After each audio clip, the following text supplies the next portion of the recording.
మీ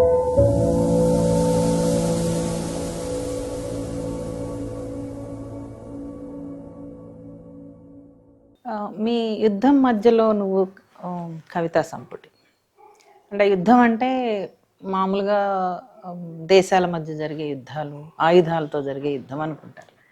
కానీ ఈ యుద్ధం అలాంటిది కాదు అని అనిపిస్తుంది. రెండు రకాల యుద్ధాలు, ఒకటి బయట జరిగే యుద్ధాలు కూడా మాట్లాడుతున్నాను. కానీ ప్రధానంగా అంటే బయట జరిగే యుద్ధాల ప్రభావం, అట్లాగే రోజువారీ జీవితం ఒక యుద్ధంగా మారిపోయింది.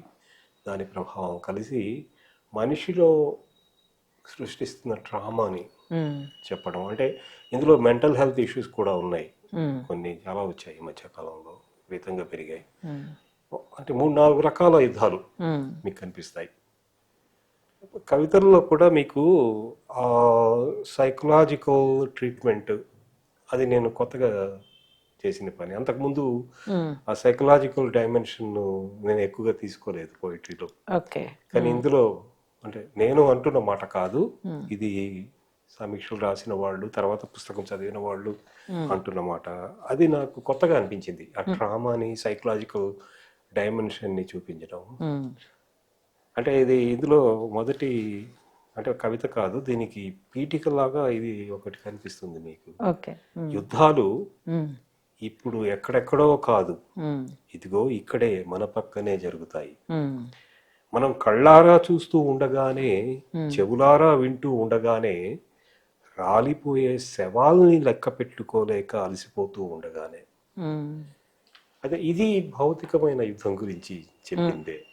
కానీ మిగతా కవితలు చాలా మటుకు అంటే ఇందులో ప్రతి విషయం మీకు అంటే ఒక అశాంతిని, హింసని, ఒక యుద్ధ వాతావరణాన్ని కలిగించే ప్రతి సన్నివేశం ఇందులో ఒక సోషల్ పొలిటికల్ డాక్యుమెంట్ లాగా మీకు కనిపిస్తుంది. అవును.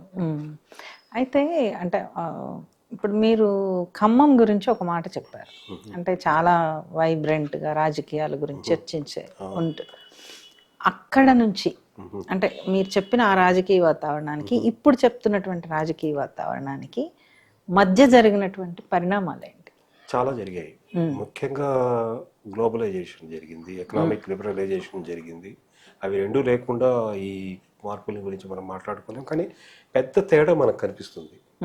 80లో ఏదైతే మొదలు పెట్టామో, తర్వాత 90లో వచ్చిన ఎకనామిక్ లిబరలైజేషన్, గ్లోబలైజేషన్, తర్వాత టెక్నాలజీ జీవితాన్ని నిర్ణయించే శక్తిగా మారటం, ఇవన్నీ కూడా రాజకీయ వాతావరణాన్ని కూడా మార్చాయి. అంటే రాజకీయాలకి ఉన్న తీవ్రతని అవి తగ్గించాయి. అంటే అంతకుముందు రాజకీయాల్లో ఎంతో కొంత అంటే ఒక వామపక్ష తత్వం కనిపించేది మనకి. అంటే అది ప్రత్యక్షంగా కానివ్వండి, పరోక్షంగా కానివ్వండి ఉండేది. అంటే రాజకీయాలని ప్రభావితం చేసే ఒక బలమైన శక్తి మనకు కనిపించేది. అందులో ఎంతో కొంత ప్రోగ్రెసివ్ ఎలిమెంట్ ఉండేది. తర్వాత వచ్చిన 70 తర్వాత వచ్చిన రాజకీయాలు అది లేదు మీకు. అంటే పొలిటికల్ ఎకానమీని కేంద్రం చేసుకొని వచ్చిన మార్పులు మనం చూసాము. కానీ రాజకీయాలు అంటే అర్థం మారిపోయింది. అంటే ఒక సమూహ తనం నుంచి వ్యక్తి తనంలోకి మారటం అనేది కనిపిస్తూ ఉంటుంది. అది కనిపిస్తుంది. అది గ్లోబలైజేషన్ ప్రభావమే కదా. కానీ అంతకంటే ఎక్కువగా అంటే మనీ సెంటర్డ్, ఇన్వెస్ట్మెంట్ ఓరియంటెడ్ రాజకీయాలు మనకు ఎక్కువ కనిపిస్తున్నాయి. అంటే రాజకీయాలకి, వ్యాపారానికి మధ్య బంధం గట్టిపడింది. అంతకుముందు లేదని కాదు, ఉంది. కానీ 90 తర్వాత కొత్త రూపం తీసుకున్నాయి అవి. నేను అంటే ఇక్కడ నుంచి అమెరికా వెళ్ళిన వ్యక్తిగా ఇక్కడ రాజకీయాలను చూసి వాటిలో ఎంతో కొంత అర్థం చేసుకునే ప్రయత్నం చేసి అమెరికా వెళ్ళిన వ్యక్తిగా అక్కడి రాజకీయాలను చూసిన తర్వాత, ముఖ్యంగా అమెరికాకు సంబంధించిన క్యాపిటలిస్టు స్వభావాన్ని చూసిన తర్వాత, అక్కడ అంటే మార్జిన్స్లో ఉన్న జీవితాలని చూసిన తర్వాత రాజకీయ స్వరూపం మారిపోయింది. అని నాకు అర్థమైంది. మీకు ఇందులో అంటే ఇంతకు ముందు సంపుటి ఊరి చివర అందులో మీకు దానికి సంబంధించిన కొంత మౌలిక రూపం కనిపిస్తుంది, కానీ ఇక్కడికి వచ్చేసరికి దానికి సంబంధించిన ఒక ఇంటెన్సిటీని మనం చూస్తాం.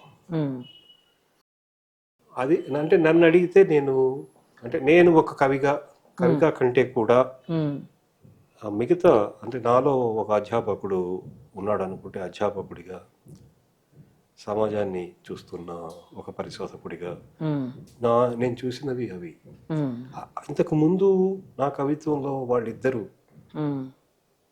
అంత బలంగా కనిపించేవాళ్ళు కాదు. ఇందులో మీకు వాళ్ళు బలంగా కనిపిస్తారు. నాకు యూనివర్సిటీ స్థాయిలో నేను చూసిన మార్పులు, నిరసన ఉద్యమాలు, విద్యార్థి రాజకీయాలు, ఇవన్నీ కూడా నన్ను మార్చాయి. ఆ మార్పుని ఇందులో మనం చూడొచ్చు, ఎంతో కొంత చూడొచ్చు. ఓకే.